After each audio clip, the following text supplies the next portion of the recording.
evening, good afternoon, good morning, depending on which part of the world you are in. And hopefully, you're not just in India, because this is a session not meant just for India. It's for anyone wanting to do a startup anywhere in the world. We have Sudip Ghos, who kindly accepted our offer to speak to CII. And we have a CII veteran person who's been very active in CII, contributed a lot, but keeps contributing. He was chairman Maharashtra, he's a national committee, and he keeps giving his time and his energy to CII. This is going to be an exciting next 45 minutes. But over to Sudhir, who is going to moderate the session and ensure that he extract as much knowledge from Sudeep as possible. So over to you, Sudhir. Thank you. Thank you for joining, ladies and gentlemen. Thank you. Great. So, good evening, everyone from India. Nirad, thanks a lot. I truly appreciate your initiative in launching the Startup Bus series.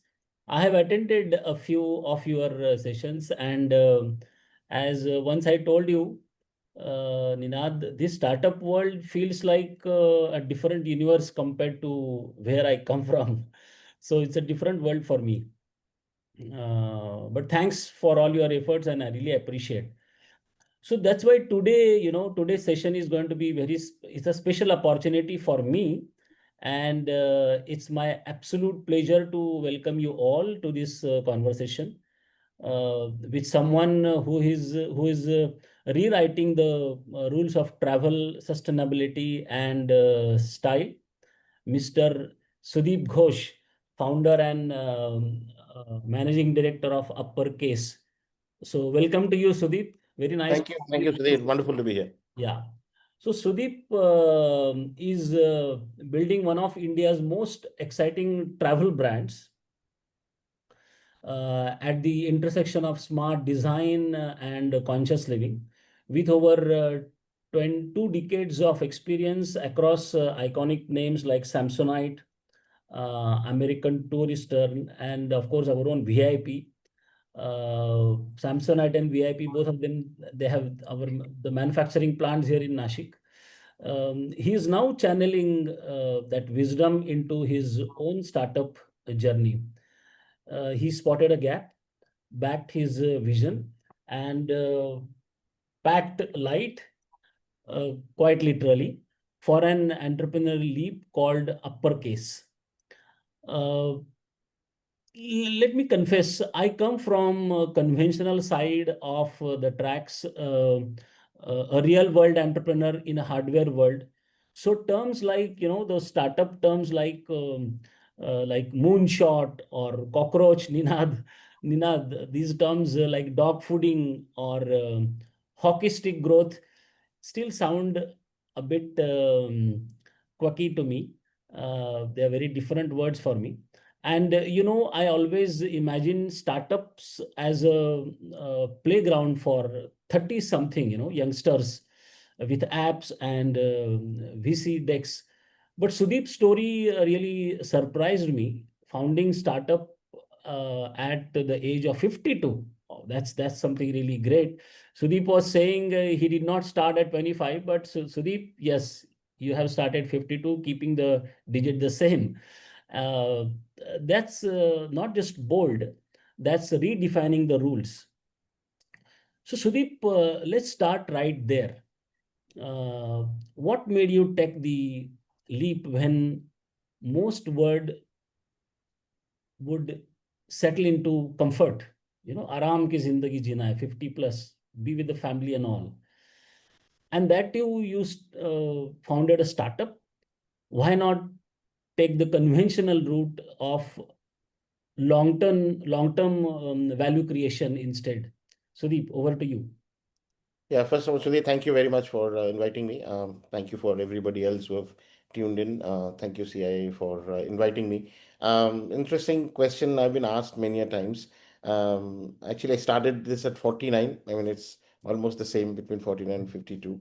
And I also started this travel industry in the midst of COVID, when the second wave of COVID was hitting. That is the time I was starting a travel gear company. So it's a little bit of a dichotomy that happened. Why I cannot really pinpoint, but somewhere I think as human beings, we all have a desire to kind of leave behind a legacy. I have been in the travel industry for almost 2 decades. Uh, Worked with the two major travel companies, and I felt when COVID hit, I realized that there is an opportunity to rewrite and redo the business that we have been doing, or rather I have been doing in these two organizations, and saw an opportunity, pure play on the sustainability platform, and I felt that it's something that can be explored. And yes, that's the time when I decided to quit a very cushy corner office job to start a business. Now, whether it is, I also did not know I'm start doing a startup. I thought I'm starting a business. In fact, I remember the first slide on my first presentation to this whole new age banker, new age finance, fraternity called VCs. I had never met them before because I used to run a very well organized, very well highly cash rich organization called VC. And my first slide was very saying, it says, though I'm starting up, I'm not a startup. I actually said that. That was my first slide. So yeah, I guess I started a company and it got slotted into the startup world. But it purely came in from the desire, which I guess I never knew existed, but always existed in me, where I thought, I should do something to leave behind a legacy, which I can call on my own. And that is something that, when you are working for an organization, no matter how good you are still part of the organization. That's how it should be. But this one, I can proudly say that I created, and as long as uppercase is there, people will remember, Sudip Ghosh. So that's how it all started. Oh, that's great. But Sudeep, I was looking for that one particular, especially I know a little bit about Uppercase now, and startup in the luggage industry and all. I'm specifically looking for, what was that core problem in the market you wanted to solve with Uppercase? Okay. So we know the luggage is a byproduct of plastic, right? I mean, whether you are doing hard luggage or soft luggage, it is a byproduct of plastic. And I think here my wife played a very important role. She's always been very high on sustainable living.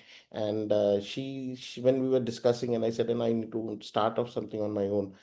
She actually put in this whole thing about, can we do a sustainable luggage? Now that kind of stayed with me. Initially, I thought it was very difficult. Then we started working, and we realize that it's possible. It's difficult. We still have a lot of challenge, and I found that globally, like all categories, there is a large section of consumers, not very large, let me also say, but large section of consumers who do believe that if there is a product which is giving the category codes right, and is sustainable, then consumers prefer to buy that. But what is important is category code. When I say category code, I mean, when you're buying a luggage, you can't have a sustainable luggage which is not strong, right? You can't have a sustainable luggage which is not durable. You can't have a sustainable luggage which is not fashionable. So if you are strong, fashionable, and durable, then if it's sustainable, it helps. It's a journey that we have started. Today we do not we sustainability is a support that we give, but someday I hope that I will be able to bring sustainability in the forefront. So what I'm trying to say here is, today we sell as great fashionable luggage which are also sustainable. uh, 10 years down the line, I want to sell a sustainable luggage which is also fashionable. The flip is when it'll happen, when we get more and more consumers who would probably start believing and coming and paying for it.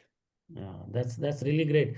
So sustainable. I'm underlining this, but I'll come back. I'll get back to you. But Sudeep, your story is really inspiring. So far, whatever you have shared with us, I'm sure the audience also will have a lot of questions for you. So I request the audience to write your questions in the chat box, and Ananta will keep me posted. I prefer on WhatsApp, Ananta, the questions. We will pick a few after, say, around 20 minutes of our talk. So, Sudeep, now that in the first couple of answers we have unpacked, I would say, why of the uppercase, let's turn into how, especially the bold promise you have made. You know, I have a big question, Sudeep. I'm coming from manufacturing. I know what it takes to walk the talk on 100% made in India, which I have read in one of your reports. And now, when you throw sustainability into the mix, which you were talking about consistently, in a product that has to be tough, stylish, and price competitive. It's no small feat. So tell us about the balancing. How do you do this? How do you manage this circus? It's a question, and which will probably take a couple of hours for me to answer. But Uh-huh. just to bring it to a logical, span of answer. Let me put it this way: it's difficult. It's very, very difficult in India. When we started one manufacturing, which is, in luggage industry, there's a lot of manual labor is needed, right? Now, therefore, it is, one, you have to maintain quality. Second, you have to get the raw material. Okay, we have to buy raw material which is recycled. We are actually GRS compliant. Global Recycle Standard is what we are compliant. Um, and there are very strict norms. So the biggest piece is to get and pass the norm. It's a it's a third party audited uh, product that we make. So we cannot just make whatever we want and say it's sustainable. There are certain norms that we have to meet, and the biggest challenge is to get the raw material.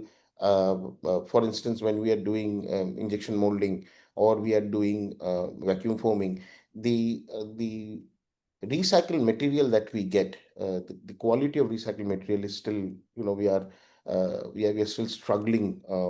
And many a times when we buy recycled material, 50%, 40%, 30%, we have to actually discard because it's not usable. So there is definitely a challenge. That is part one. So that Yeah. challenge, hopefully with the years, with if I wish some more companies do it, because then obviously the ecosystem will start. We are now started looking for buying the recycled material from outside India, because the quality of that kind of comes in better, especially from Europe, because that is very important. That is part one. Part two, making everything in India is again another challenge. There are two things which operates. One, obviously, the costs you have to keep in mind.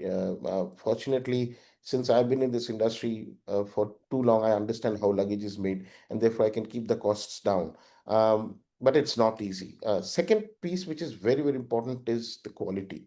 Somewhere over the years, I've realized that India, in overall, and I'm saying this because I'm also an Indian. I mean, there are when you're making a great luggage, you cannot have a chalta hai attitude. You have to make products which are equally, probably better than any international brands which are available. So these are the two challenges which we constantly meet and face. Fortunately, we have a team which understands that. It's not like, have we been able to lick both the problems? No, but have we been able to make products in spite of these problems? Yes. Today, uh, I'm very proudly, I can say, at every minute, somewhere in India, one person is buying uppercase every minute. That's what Oh, the logic says. that's Uh, so I'm selling more than 50,000 units per month, and there are about 44,000 minutes are there in a month. So I can say, very happily say, that every minute somebody, more than one piece is being bought. And consumers are not, and you cannot fool, I keep saying this: you can fool some people all the time, all people sometime, but not all people all the time. So if you want to sell it to all people all the time, you really have to ensure that the product is good, and you live up to your promise. To answer, I don't know if I've answered the question. It's tough, but we're managing. Can it become easier? Hopefully, with years and with the first time somebody is trying to do it. Even the so-called Indian companies Yeah. import a lot from outside, if you're aware of it. And I've worked Yeah. with some of I them. live in Nasik. I live in Yeah, Nasik, Deep, so yeah, I yeah, yeah. So they have, but there's a lot of things that we do not import anything, and it's tough, but we're still managing. yeah, yeah. That's really great. I can understand. I can understand the challenges in making a product 100%, 100%, and that too, sustainable. It's a challenge, but it's a huge commitment. I really appreciate, and the kind of response that you are getting from the market is amazing. So let me remind again, my dear participants, please write your questions in the chat box. Sudip, let's shift the gears now from operations to brand and strategy. A couple of questions. No great product sells without a compelling story. So, how did the partnership with Jasprit Bumrah come about? It's a very interesting question. What's been his role beyond just endorsement? Okay, so it all starts off from a very first stage where when you first of all the name came in, right? Uppercase, and then the positioning that we have is never ordinary. Never ordinary. Why? Because our products are not ordinary, our designs are not ordinary, the way we sell are not ordinary, the material is not ordinary. So we had to get a brand ambassador who is also not ordinary. And therefore, if you look at Jasprit Bumrah, his bowling action is not ordinary. He's a guy who played IPL before he played, Ranji Trophy. He's Yeah, a guy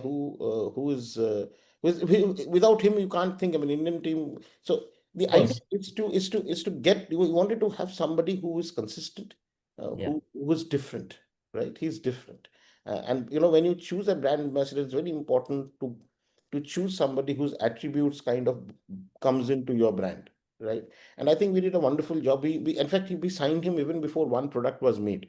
I was very clear, and there were other options also available at that point of time. And then over the years, he has seen us grow, and I don't know if you're aware of it, but he has now become an investor.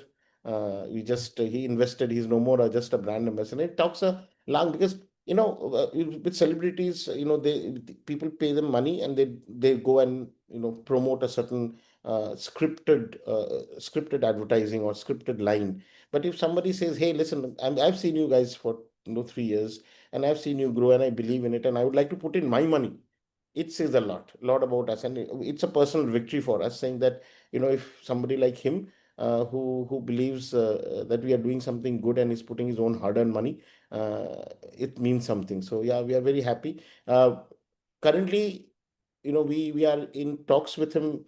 We are going to launch a line basis his inputs. uh, hmm, he had one of the things that he had told me. In fact, we were giving an interview together for CNBC, and there also he had mentioned that there are not very specific sports bag, especially gym bag. So we are now going to launch a series called, well, I'll not give the name. Sometime it's scheduled to be hit the market in November, where his inputs on design will be taken, and he's already given some. We are working on it, and then we will use that. And yeah, I think it's going to be a good collab going forward. Hopefully he keeps performing, and so do we. yeah, that's great. So when you were talking about the number of bags they are you're selling per minute or something like that, I was thinking, you know Uppercase is competing in a market with giants like VIP and Samsonite. So what is your differentiator? So, see, the first and foremost thing is we are sustainable. Okay, we all our products are sustainable. That's one big differentiator. Second is we are very high on design. We have already won two big international awards. One, obviously, we won the Red Dot Award. Red Dot is the Oscars of the design world. Last year, one of our products, it's an award given by Germany on product design. All iPads, Apple. Like last year, along with us, we had Ferrari winning for their Spider model. We had Ducati got for one of their bikes. Uh, Mhm. Kenstar, Whirlpool's brand, they I think one of their mixers got it. So the big brands from India, for instance, in past Titan has won it for their Edge series. It's a very, very big, big award, and especially for a startup company like us to get it, it was a real big honor. Apart from that, this year, beginning of the year, we were the first Indian luggage company, and very few companies which got featured in the New York Fashion Week. We were invited to present our so we are very high on fashion, right? And we are priced very, very well. We are right in the middle of the system, and I think we are uh, very, very highly priced, middle, very, very well priced in the Well, fine. market. So that's the thing that that's the thing that we are very proud of, and that's how different we are. Interesting. And in line with this, how did you opt? Why did you opt for this D2C model? And is it really helping in shaping the customer relationships? Actually, we are not really a D2C. Okay, Mm. we 50% of our business comes from the website and Um, Amazon and the Flipkart.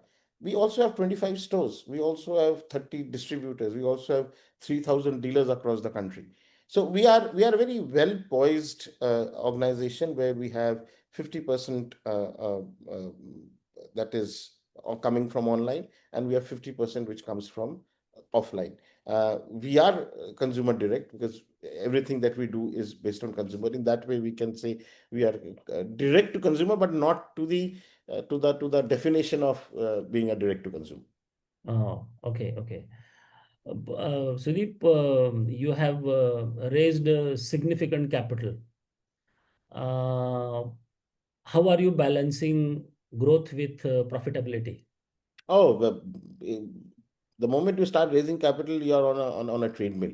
You start running, and your funds are always behind you, rightfully so, because that's what they have done. Um, it's a there are everybody has their own agenda, and you must respect your partners. But there also you have to keep in mind what is good for the organization. What do you want to do for your organization? Um, there are when you are running a race, and it's a long marathon. Okay, Mhm. there are people who will start at a very high speed, and there are people who will pace the thing. You have to pace yourself. You need to at times you have to hit the sixes because that's what excites the crowd, and here, when I crowd, I say the shareholders. But you also have to keep playing. You cannot be out. You cannot get out. The piece is growth comes at a price, at a cost, right? And Mhm. the biggest problem with the biggest challenge with a startup is to manage cost. So it depends on when you have to put the accelerator, what you want to promote, you should not happen that you kind of spend all the money hoping for growth, and suddenly you don't see growth and money is gone. It's a very, very I really can't give you a formula to say what is it, but yeah, you have to take calculated risk. Mhm. That is what, you cannot be very brash. You have to be very calculative in terms of what you want to do, but you have to keep the larger objective of the organization in mind. You Mhm. cannot you cannot play for the gallery like a batsman. If you come, you play for the gallery, you get out fast. You have to ensure that you have to win the match. And for winning the match, once in a while, you have to hit the six. Once in a while, when the ball comes, you have to hit the four. But you have to ensure that you are steady and you're growing. That's how it is. I don't know if I've made, but Yes, the really. organization, organizing the running, that's long term is what you have to keep in mind. That's great. Steady and growing. But still, I would like to go a little inside. Your revenue target is around 250 crores, but the break even is further out.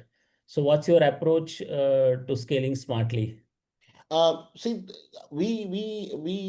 I feel at 250 also we'll be able to kind of be very close to, when you're building a brand which is about 250 crore, uh, a 5-7 crore is almost like you're kind of almost broken even. But the way I feel it is, we are building an organization. Mm-hmm. We are building a back end, we are building a front end, we are investing on the brand. Initially, till we are just about a year behind what we had projected on PPT in 2021. I'm very proud to say that we have not gone really wrong. I wish I could have made that, and we'll try to make it up while we going forward. But the beauty is that once we break even, this model will give an EBITDA business of 20%, which is unheard of in this industry, Yeah. probably more than 20%. So we are in a segment which doesn't have a ceiling. Unlike we are right in the middle, and that's the beauty of the way we are doing the business. We can always scale up. We don't want to scale down. We can always scale up in terms of the price points. We have very healthy gross margins. Gross margin is something that I don't compromise on. And if the gross margins are right, at a particular volume, you will start making decent. It is where, when the gross margins go down, that is where the problem starts coming. And that is something that one should very, very clearly keep in mind when one is running business. Um, you cannot give up your gross margin for your top line. Gross Mm. margin percentage is Yeah. very, very critical. Yes. And I think you touched a very important point in this answer is you are building an organization. And I Yeah. like that because unless you have a robust, strong organization and your vision message has gone to the last man or the woman, I don't think it is easy. So let me talk about your leadership and culture. What kind of culture you are building at Uppercase, and how do you ensure it scales with the system, with the team? One of the biggest thing, and I used to be a professional before an entrepreneur for the first 22 years of my life, and even in that case, I've always felt that we are our own bottlenecks. People become very insecure and do not allow the team to flourish, and the person, uh, if thinks that if somebody is doing well, come and take my job. It doesn't happen that way. I've always felt, and even when I was, the marketing manager, then become the marketing head, then become the marketing and sales head. I've always felt that when I make myself in, indispensable, the organizations give me better and bigger opportunity. If Yeah. you become that without you it doesn't work, then it'll never work. And one of the things I think the investors do at a stage that we are in is to see whether I am the asset or the organization is the asset. Yeah. I should not be the asset. I Mm. should enable the organization to become the asset. So the way I operate, trust me, my job is to ensure that uh, we don't lose money, but the organization has to run by professionals who know how to run the organization. Mm. For instance, I'll give you very, very, when it comes to manufacturing, I'm not a manufacturing guy. I Mm. need people who understands that particular. One of the biggest mistakes that entrepreneurs do is they think they know it all.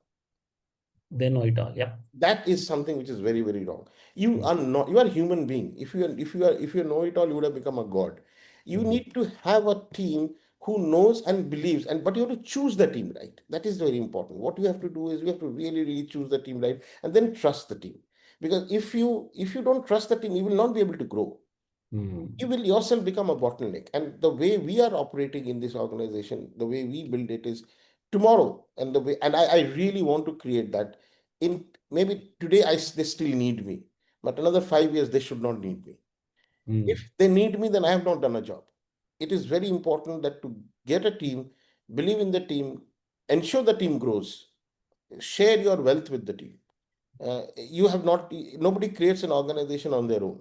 You need to share, because if you share it will only grow. If you don't, you will not get good people, and you will not be able to do the things that you want to do. I want to do another startup sometime, before I start 60. I Great. already started thinking about, I can only do it if I can make myself dispensable, have a set of team who can run this organization. As again, I'm repeating, currently it's not a state. It's a work in progress. And this organization run very professionally. I know there are times when there are a lot of decisions where I'm not even aware of, because I Mhm. don't need to be aware of. If I have to be aware of every decision, this organization will not grow the way I want it to grow. So I don't want to be the asset of the organization. The organization has to be the asset by itself. I should be just the enabler to make this organization an asset. Very interesting message to the entrepreneurs in general, not only startup entrepreneurs, but the business people. It is very interesting to see your, this metamorphosis into from professional into a leader. That is something really great. So, as a founder, how have you evolved personally through this startup journey? What is your Oh, whoa! It's been a. One of the things that I've always said is, whoever joins us should do a one level up job than what they were doing. Okay, Mhm. right from our sales head who used to be, He used to run one channel, he's running 5 channels. My CEO, who was running one division, now runs operation. I, for Mhm. instance, earlier when I was in my previous avatar, I used to do operations for an organization. Today, I don't run the operation. My job is primarily to ensure I manage the funds, I manage the cash, I manage the finance. Operation, I stay away. If you ask me what is the next TV campaign which is going on, or what is the campaign which is getting planned, I might have a fair idea, but I will not be able to tell you the story because it's not my job. Yeah. You need to see. One of the things that I have learned is we have 24 hours in a year, in a day, right? Of that 24 hours, you have 8 hours to sleep. Okay, 4 hours you have to give for other things. That leaves not much in your whole kitty, right? Yeah. Yeah. Now, if you have, say, roughly about 12 or maybe 10 hours with you, if you do not let go of things, then you cannot take new things. It is very difficult. Otherwise, you will become it becomes so. If you ask me how have I evolved, today I am more of a mentor, more of somebody who is, day-to-day operations. I am there when they need me. I obviously, it's not like I'm hands off because it's end of the day, we are still at the building stage. But I can assure you, in 5 years' time, this organization will run without me. That is my objective, and that is how I am evolving. And it needs a lot of mental strength to let Strength. go. Yeah. Yeah, without feeling the loss of um, people get very shaky about this fact. I am not. I've chosen the right guy. I believe in them, and till now, nobody has ever kind of made that life difficult for me, and I don't think it will happen. So that's how I have evolved, and I think uh, being an entrepreneur also makes me responsible for a far larger, like I'll tell you how. Uh, you you have to think of how you so there are ways of earning money, right? The way I think is, what am I giving back to the society? Hmm. That thought I never had when I was working in an organization, because that was thought by somebody else. Today I have to think, am I, when I'm making, like Made in India, for instance, that's my thing. Today, through us, directly or indirectly, there are almost 700 or 750 people, 750 families who are dependent on this organization. That's the way to give back to the society. This Correct. sustainability piece, holding it to it, how do I make it better? That is what my job is. My job is not to, launch the next model or launch the next campaign. That's how I've evolved. That's where I have taken up a newer role than what I used to do in my previous as a professional. Interesting. So in line with this, there is a question in the chat box, which I'm taking now in between. I haven't finished my questions, Sudeep, but I will also entertain the audience. How did you go about building your founding team of Uppercase? Oh, very nice question. Whoever has asked, thank you for asking. Uh, I even before I went on funding, okay, one advantage that I had was I am from the industry, but I had already earmarked the people that I wanted to work with. Oh, And amazing. there, I actually had to go and present the whole thing because they were all working for different big organizations. My CEO came in from ITC. My head of design came in from Reliance, right? I had only one person who joined from my previous organization. Uh, my finance guy came in from L&D. So I had already, it's over the years that I've seen them operate, and I have seen, and I knew that if I have these set of people, then they will be able to build in a team which further will build the organization. Yeah. So it's very, very, very, very critical to bring them and again share the wealth with them. That is very important. So Yeah. we need to ensure that, and I told all of them, and I stand by it. I said, if we make this organization big, none of them will ever have to work in their life again. They don't need to. If they want to, they can start their own thing, but never ever have to they work. And I we will be so. One is, you bring the right people at the right price, at the right cost, and therefore I think I saw one of the question coming. I did not bootstrap. Mm-hmm. Bootstrap for me. Um, uh, I am more than happy to hold, say, 25% of $1 billion company. Hopefully, it will be one day. I don't know. Then Mhm. to hold, say, 75% of a 50 crore company. Mhm. So, Yeah. and to make a $1 billion company, if I have to make a $1 billion company in next 5, 7 years, which means in the first 10 years, if I have to create a $1 billion company, I need people. Yeah, of You do course. not expect people to come cheap. You need money to build that company. And therefore, I have raised money today. And in very early in my entrepreneurial journey, one of my friends had told me, control comes with competency. Mhm. Today, you if you are competent, uh, you will keep having control of the organization. Mhm. Even if you have 51% mark, share, if you are not in control, then you'll fall flat. Yeah. Yeah. So very important is that you have to you have to control with competency, and therefore it doesn't matter how much share you hold. Uh, you need money, and you need money to get the right people to do the right job. Yeah. That's great. We have another 7 minutes, so maybe Oh, 2 or 3 questions.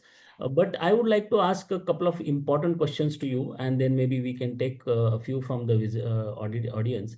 I would like to know your design process. How do you blend form, function, and sustainability? yeah. So first and foremost thing, the material is already, we will not, since the sustainable material is limited, we will not experiment with the material, right? Mm. Um, Tomorrow, for instance, I'm not going to make products out of PET bottles. Yeah. Or rather, sorry, like ABS, for instance, because it doesn't work. Um, Saying that, we have a whole design team in our organization. The third person who joined the core team was the head of design, a lady called Mhm. Nithi Rajora. One day she has this all the brands, that all the products that you see is created by her and her team. So there's a set of people. We have a marketing team. Because we are from the industry, we initially knew, but then we do a lot of consumer work to understand what is it that the consumer, for instance, some of our products have features which are very, very unique. I'll give you one feature which is very unique. Is when you travel, you always have a dirty cloth, right? And what you Yeah. do is you take the hotel laundry bag and put it in, and sometimes the bag is smells of petrol and or kerosene, depending upon how much what they're making from. And all our bags come in with a built-in laundry pouch, right? Now that's the kind of small consumer insight that what did we knew. We used a lot of AI agents to listen to what the consumers are asking, what kind of blue. If it's the blue, then what kind of blue they are looking for. Now those are inputs which go into the brief, and therefore the product that comes out rarely fails. That is the whole piece on which we operate, and therefore it's working, and we are very proud that design plays a very, very important role in overall building the business. Oh, that's great. So, in line with this, when as we are talking about product and sustainability, there is a question from the audience, which is very interesting. How do you communicate sustainability to customers who may prioritize price or design first? Yeah, fantastic. Again, as I said, today we do not communicate. So what we have done is, an organization, we have said 20% of our time and money will be put on sustainability. So if I'm making five creatives, one creative will be on sustainability. The five Mhm. will be on either design, feature, weight.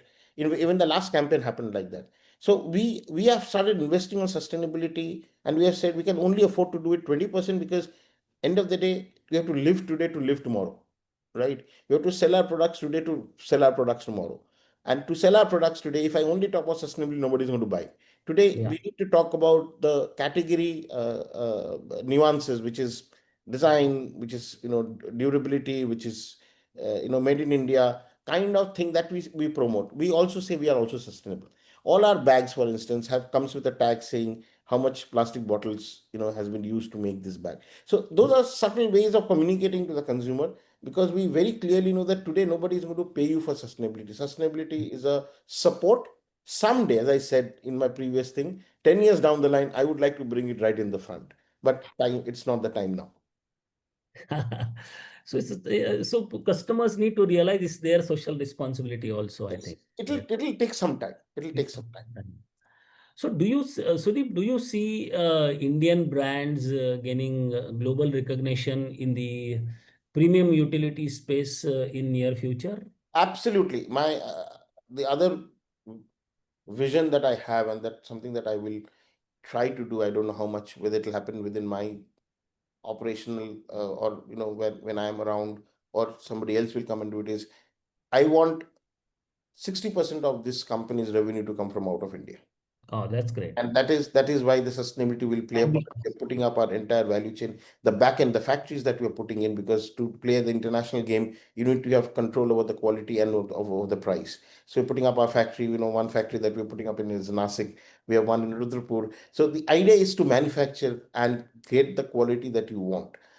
It's not going to be easy, because that is where we're going to fight the best of the best, which is the Chinese and the Vietnamese and the Taiwanese. But I think in India also we can make great luggage. Initially there will be challenge, but I don't think that's something that we cannot not do.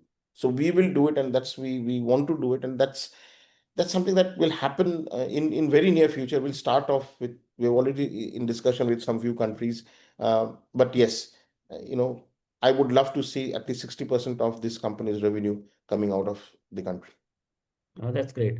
And in back home in, I mean, in India, do you see the consumers perception is changed? How do they look today at the luggage and bags differently as compared to what was there 5 years ago? Oh, it's changed a lot. I've been in this industry, and when you are working in luggage industry, I've seen people in business class wearing the Armani suit and the Mobla, having the Mobla, pen, and and carrying a luggage that, yes, I know he's bought it from Big Bazaar. I'm sorry, there's nothing wrong with Big Bazaar, but you can make out there. But it has changed over the years. People today really believe that a good quality luggage not only talks a bit about you, especially when you are carrying it with you, it's a carry on with you, but also, when you are traveling, your luggage is your home outside your home. Now, Yeah. when you're building a home, you don't compromise. So when you buy your luggage, you don't compromise. Today, a lot of branded luggages are getting, people are coming and paying their money, because they're realizing that in the long run, it is beneficial to buy a good product than, save money there and get into a trouble going forward. Yeah. So where do you see Uppercase in next 5 years from now?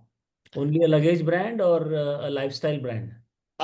See, that's we are a luggage company. Yeah. Okay, we will operate on luggage and luggage fashion.